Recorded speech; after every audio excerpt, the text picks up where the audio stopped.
नमस्कार दोस्तों, मैं श्रद्धा श्रीवास्तव आपका बहुत बहुत स्वागत करती हूँ आपके अपने यूट्यूब चैनल में।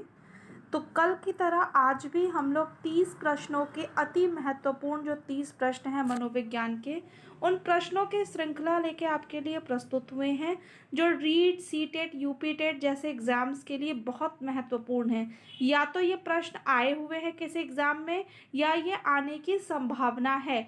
ज़्यादातर प्रश्न ऐसे हैं जो प्रीवियस ईयर में पूछे गए हैं अलग अलग एग्ज़ाम्स में, तो याद रखिएगा कि ये प्रश्न बहुत इम्पॉर्टेंट हैं। ठीक, चलिए बिना समय को गवाए शुरू करते हैं। विद्यार्थियों में संप्रेषण का अभिप्राय है उन्हें कार्य करने हेतु कहना, विचारों का आदान प्रदान, उन्हें निर्देश देना, उन्हें विचारों से सूचित करना। संप्रेषण मतलब होता है किसी से बातचीत करना, अपनी बात कहना। तो अपनी बात कहना मतलब आपके अंदर जो विचार है वो दूसरों तक पहुंचाना। तो इसका उत्तर क्या हो जाएगा? विचारों का आदान प्रदान करना। ठीक, अगले प्रश्न की ओर बढ़ते हैं। अगला हमारा प्रश्न है, निष्पत्ति प्रत्यय प्रतिमान के प्रतिपादक थे डीवी, ब्रूनर, पियाजे या आसुबेल कौन थे? निष्पत्ति प्रत्यय प्रतिमान के प्रतिपादक कौन थे? डीवी थे, ब्रूनर थे, पियाजे या आसुबेल थे? तो देखिए इसके प्रतिपादक कौन थे? ब्रूनर थे। कौन थे? आपका बी आंसर हो जाएगा ब्रूनर। अगला प्रश्न है आपका, निम्न में कौन सा संप्रेषण माध्यम है? संप्रेषण मैंने क्या कहा? विचारों का आदान प्रदान। तो अब विचारों का आदान प्रदान कौन सा है? रेडियो है, टेलीविज़न है, वीडियो टेप है या उपरोक्त सभी?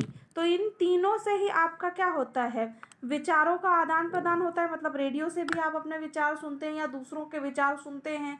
ठीक है, टेलीविज़न, वीडियो टेप से भी। तो ये तीनों ही हो जाएगा। तो इसका आंसर हो जाएगा उपरोक्त सभी।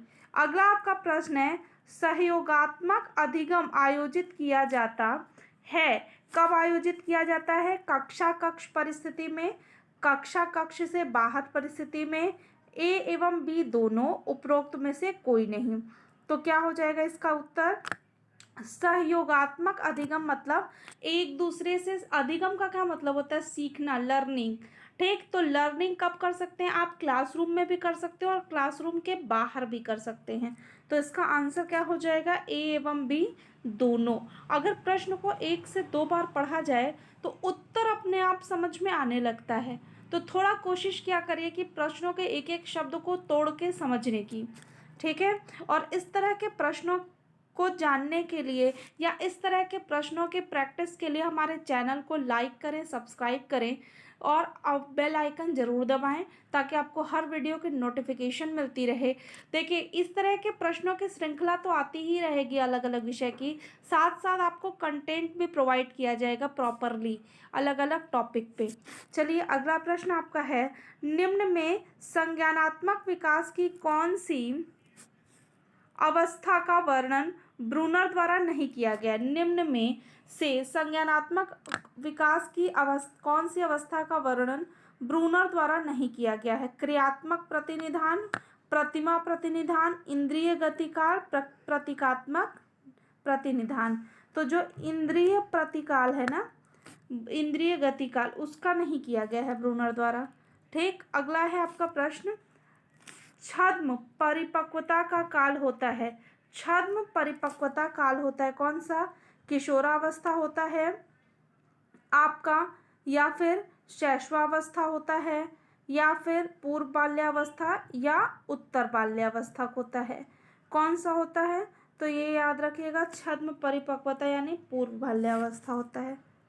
ठीक है, अगला है, अधिगम एक प्रक्रिया है। अधिगम मतलब लर्निंग। तो लर्निंग क्या है? कैसी प्रोसेस है? तथ्यों के संग्रह की, अनुभव द्वारा अर्थ निर्माण की, परीक्षा की तैयारी की या याद करना। ठीक, तो अधिगम मतलब आप किसी के अनुभव से सीखते हैं, फिर आप जो अनुभव करते हैं वो दूसरों को देखते देते हैं। तो क्या होता है? अनुभव द्वारा अर्थ निर्माण की। ठीक है, अगला प्रश्न है आपका,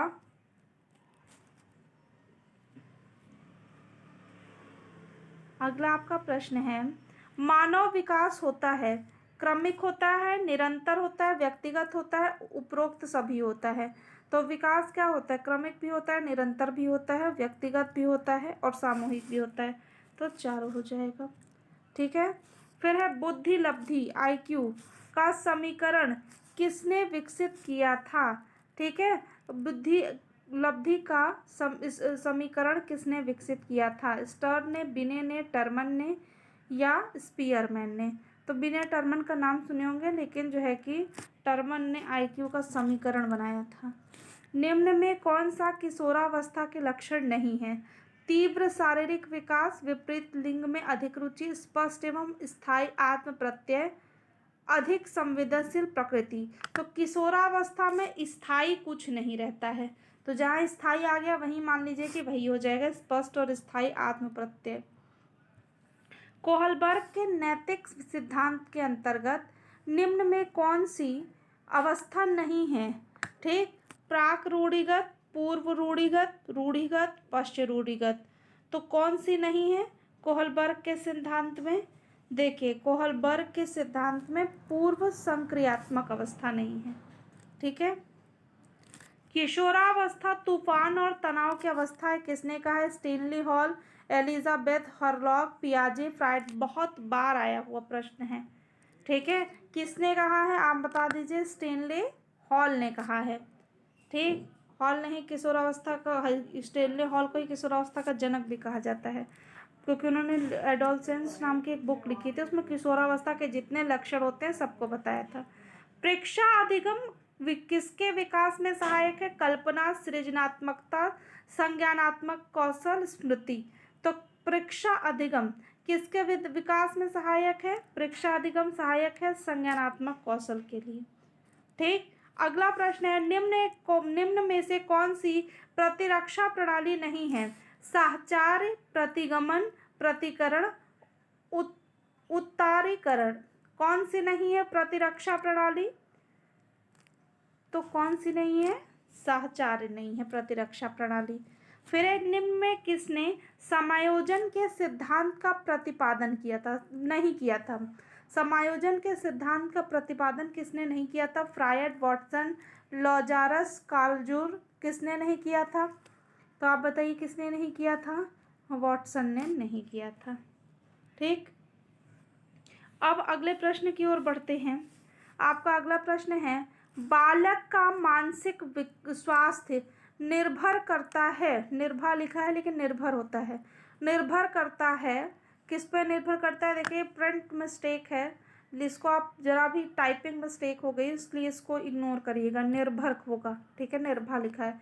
बालक का मानसिक स्वास्थ्य किस पर निर्भर करता है, परिवार, विद्यालय, समुदाय या सभी। ये बहुत ही कॉमन क्वेश्चन है, इसको हमको बताने की ज़रूरत नहीं है, फिर भी सभी पे करता है उसका मानसिक विकास। वो जहाँ रहता है वहीं से कुछ ना कुछ सीखता है और उसके दिमाग में वो चीज़ जाती है, इसलिए उससे कहा जाता है कि हमेशा बच्चों को बहुत अच्छा एटमॉस्फेयर, बहुत अच्छा माहौल देना चाहिए।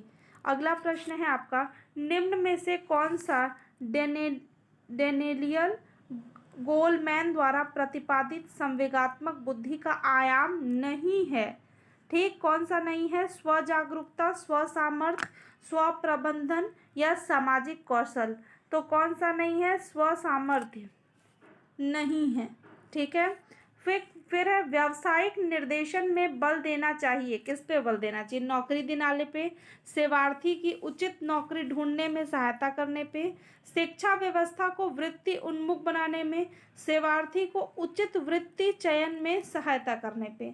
किस में करना चाहिए बताइए, बिल्कुल सही, सेवार्थी को उचित वृत्ति चयन सहायता करने में। ठीक है। लिंग्वाफोन उदाहरण है, लिंग्वाफोन किस चीज का उदाहरण है, श्रव्य सामग्री का, श्रव्य दृश्य सामग्री का, दृश्य सामग्री का या क्रिया सामग्री का। ठीक है, लिंग्वाफोन क्या होता है आपका, किसका उदाहरण होता है, श्रव्य सामग्री का। ठीक है, श्रव्य मतलब सुनना। फिर है, किसी कंप्यूटर का मस्तिष्क होता है, मदरबोर्ड, CPU, ALU या कंट्रोल यूनिट। तो कहाँ होता है, ये तो नर्सरी और मतलब 1 2 3 के बच्चे भी बता देंगे कि कहाँ होता है, CPU में होता है। ठीक है। ICT से अभिप्राय है, ICT से क्या अभिप्राय है बताइएगा आप लोग, ICT से क्या अभिप्राय है? तो ICT से क्या अभिप्राय? International communication technology, inter convicted technology, information communication technology, inter common technology. तो क्या हो जाएगा? ICT information communication technology. तो आपका सी आंसर हो जाएगा। ठीक है। फिर नेक्स्ट क्वेश्चन है आपका, JB वॉटसन के अनुसार मनोविज्ञान अध्ययन है, किसका अध्ययन है? मानसिक अवस्था का, व्यवहार का, चेतना का, मन का। तो किसका अध्ययन है? व्यवहार का अध्ययन है। तो इस अधिकतर मनोवैज्ञानिक मतलब आधुनिक काल में अगर कहा जाए तो मनोविज्ञान किसका विज्ञान है? व्यवहार का ही विज्ञान माना जाता है, और वॉटसन ने तो कहा ही है।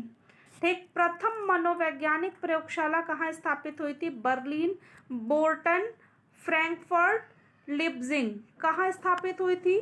प्रथम मनोवैज्ञानिक प्रयोगशाला कहाँ स्थापित हुई थी? तो स्थापित हुई थी लिप्जिंग में। ठीक है। फिर है शिक्षा मनोविज्ञान संबंधित है अधिगमकर्ता से। अगला आपका ऑप्शन है अधिगमकर्ता, पहला ऑप्शन है। दूसरा है अधिगम परिस्थिति से। तीसरा है अधिगम प्रक्रिया से। चौथा है आपका उपरोक्त सभी। तो देखिए अधिगम का संबंध चारों से होता है। ठीक है। नवीन ज्ञान की प्राप्ति होती है, कैसे होती है?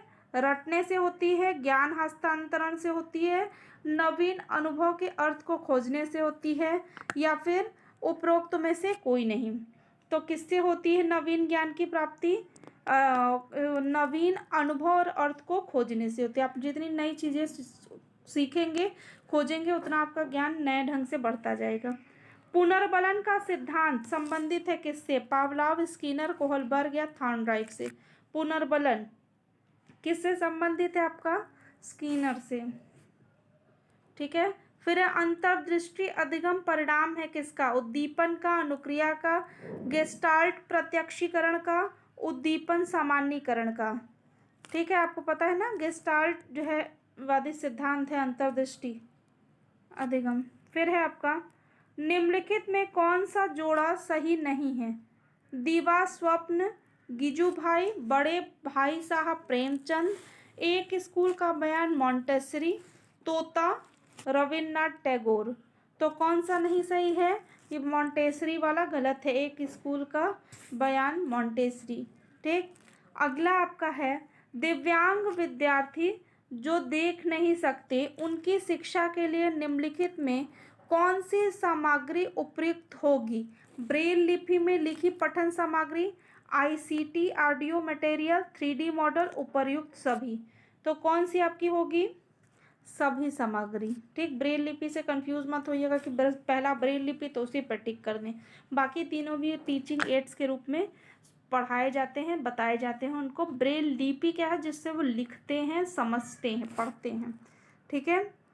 फिर लास्ट क्वेश्चन है आपका सीरीज का, निम्नलिखित में कौन सा सीखने के लिए प्रमुख है? अनुकरण, अर्थ निर्माण, अनुबंधन, रटना। कौन सा प्रमुख है सीखने के लिए? तो अर्थ निर्माण आपका क्या होता है? सीखने में प्रमुख होता है। तो ये रही आज की 30 प्रश्नों की श्रृंखला। इसी तरह के प्रश्नों के साथ कल हम फिर मिलेंगे, और कुछ हम आपको टॉपिक भी डिस्कस करेंगे जो इम्पोर्टेंट है, तो उसको हम बोर्ड पे समझाएंगे बाकायदा। ठीक है। नोट्स बनवाएंगे, उसके बाद आपसे प्रश्न पूछेंगे। ठीक है। प्रोवाइड कराएंगे आपको प्रश्न। तो इस तरह के प्रश्नों के लिए हमारे चैनल के साथ जुड़े रहिए, लाइक करें, सब्सक्राइब करें और बने रहें हमारे साथ। बहुत बहुत धन्यवाद।